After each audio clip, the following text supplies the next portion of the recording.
UP विधानसभा की मतगणना से ठीक पहले ईवीएम पर बवाल शुरू हो गया है। समाजवादी पार्टी के मुखिया अखिलेश यादव ने आरोप लगाया है कि ईवीएम से छेड़छाड़ की जा रही है। साथ ही उन्होंने पार्टी कार्यकर्ताओं से सतर्क रहने और वोट बचाने के लिए निगरानी करने की अपील की है।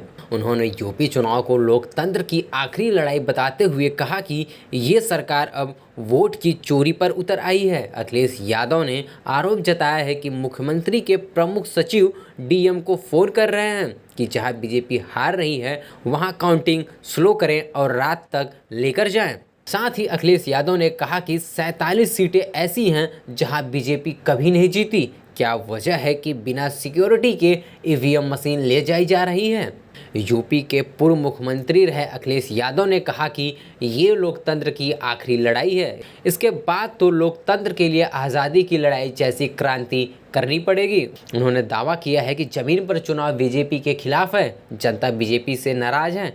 47 सीटों पर बीजेपी कम अंतर से जीती थी। अखिलेश यादव ने ईवीएम की सुरक्षा पर भी सवाल उठाए और सूबे के हर विधानसभा क्षेत्र में सपा कार्यकर्ताओं से चौकन्ना रहने की अपील की है। उन्होंने कहा कि मतगणना में धांधली की कोशिश को नाकाम करने के लिए सपा गठबंधन के सभी प्रत्याशी और समर्थक अपने अपने कैमरों के साथ तैयार रहें। युवा लोकतंत्र और भविष्य की रक्षा के लिए मतगणना में सिपाही बने। अखिलेश यादव अपनी प्रेस कॉन्फ्रेंस में तल्ख अंदाज में नजर आए और वाराणसी के डीएम पर भी निशाना साधा।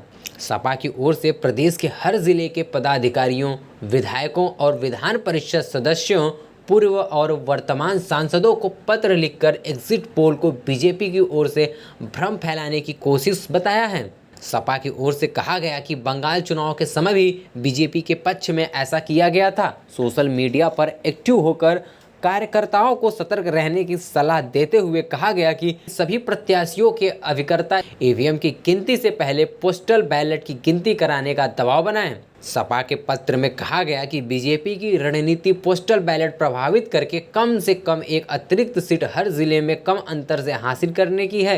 जीत का प्रमाण पत्र मिलने तक पूरी मुस्तैदी से मतगणना केंद्र पर डटे रहें।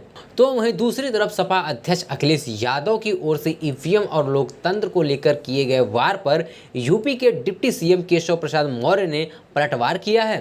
केशव प्रसाद मौर्य ने अखिलेश पर सीधा हमला बोलते हुए कहा कि परिवारवाद के प्रतीक अखिलेश यादव का हार के भय से लोकतंत्र बचाने के लिए क्रांति की बात करना हास्यास्पद है। उन्होंने कहा कि कथित परिवारवाद से लोकतंत्र को बचाने का काम केवल बीजेपी ही कर रही है। Desk report, DK news.